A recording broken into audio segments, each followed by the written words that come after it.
ગુજરાતમાં હાલમાં જે પરિસ્થિતિ પેદા થઈ છે, આટલા વર્ષોથી ભાજપની સરકાર છે, છતાં કાયદો અને વ્યવસ્થા જે ખાડે ગઈ છે, એમાં દિવસે ને દિવસે દુષ્કર્મના બનાવો એટલા બની રહ્યા છે. નકલી પીએમઓ, નકલી સીએમઓના અધિકારીઓ, નકલી કચેરીઓ, નકલી કોલેજો, જ્યાં જુઓ તો નકલીની ભરમાળા ચાલી રહી છે. ત્યારે આવા નાના મોટા કેસોમાં સોંડાવાયેલા લોકોના વરઘોડા કાઢવામાં આવે છે. પાયલબેનનો જે વરઘોડો કાઢવામાં આવ્યો એમાં સમગ્ર જનતામાં આક્રોશ છે. ત્યારે પોતે લાજવાની જગ્યાએ ગાજનારી આ ગુજરાતની ભાજપની સરકાર, એમની પોલીસ જ્યારે આ દીકરીને ન્યાય નથી અપાવી શકતા, ત્યારે અમારા સાથી ગોપાલભાઈ ઇટાલિયાએ આજે જાહેર મંચ પરથી પોતાની વ્યથા ઠાલવીને પોતાના અંદરમાં રહેલો આક્રોશ એમણે ઠાલવ્યો છે. એમણે પોતે પોતાના પટ્ટા દ્વારા પોતાના જાતને માર્યા છે અને પોતે પણ આમાં ભાગીદાર છે નાગરિક તરીકે, એવું એમણે સૂચવ્યું છે. ત્યારે અમે ગોપાલભાઈ ઇટાલિયા હોય, ઈસુદાનભાઈ ગઢવી હોય કે ચૈતરભાઈ વસાવા હોય, અમે ગુજરાતની જનતાની સાથે છે.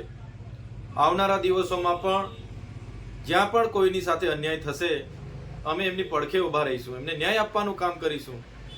અમારા ગુજરાતી જનતાને જગાડવાના અવિરત પ્રયાસો અમારા ચાલુ હશે. ગુજરાતના તમામ વર્ગના લોકોને, એ પ્રશાસનમાં બેઠેલા લોકો કે બીજા લોકો દ્વારા જ્યાં પણ અન્યાય થશે ત્યાં આમ આદમી પાર્ટીનો તમામ કાર્યકર ઊભો હશે અને ગુજરાતની જનતાને જગાડીશું. અને આવનારા દિવસોમાં બધા એક થઈને તમામ વર્ગને ન્યાય આપવાનું કામ આમ આદમી પાર્ટીના કાર્યકર તરીકે અમે કરતા રહીશું. અમરેલીની દીકરીને જે પટ્ટા માર્યા છે, હું એમ માનું છું કે હવે ગુજરાતની સભા સુરતમાં ભલે હોય, આ સંબોધન આખા ગુજરાતને છે મારું. હજુ આપણો આત્મા નહીં જાગે તો કેદી જાગશે? આપણો આત્મા જાગી જવો જોઈએ કે આ શું તમાશો હાલે છે, આ કેવી રીતે હાલે? ગુંડાઓ, બુટલેગરો, માફિયાઓ, તોડબાજો, ડ્રગ્સ વાળા, દારૂ વાળા, રેતી વાળા બેફામ ફરે અને નિર્દોષ માણસને પોલીસ સ્ટેશનમાં મારે છે. અમે રજૂઆત લઈને જઈએ તો અમારા ઉપર એફઆઈઆર. એટલે મેં નક્કી કર્યું છે કે ગુજરાતનો આત્મા જગાડવાનો છે દોસ્તો. અને મેં નક્કી કર્યું છે કે અમે ન્યાય નથી અપાવી શક્યા દીકરીને. અને એટલે દીકરીને જે પોલીસે પટ્ટા માર્યા છે, એ પટ્ટા આજે હું ખાઈશ જાહેરમાં. અને મેં નક્કી કર્યું છે કે આ દીકરીના પટ્ટા માર્યા છે, એ પટ્ટા મને મળવા જોઈએ અને ગુજરાતનો આત્મા જાગવો જોઈએ.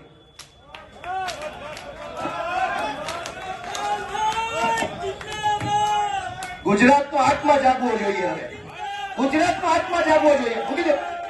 આત્મા જાગવો જોઈએ ગુજરાત આખાનો. દીકરીને પટ્ટા કેવી રીતે પોલીસ મારે, મૂકી દો. ગુજરાતનો દોસ્તો આત્મા જાગવો જોઈએ. આત્માની અંદર લાગવું જોઈએ. દીકરીને પોલીસ કેવી રીતે પટ્ટા મારી શકે દોસ્તો? આ સજા મને મળવી જોઈએ. આ સજા મને મળવી જોઈએ.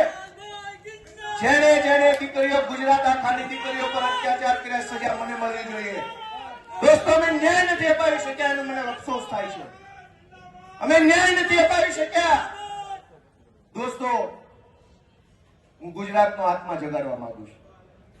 કોઈ અમને જિંદગીભર મત ન આપતા, અમને હરાવી દેજો, પણ દીકરીઓને ન્યાય અપાવવા માટે તમારા આત્મા જગાડો.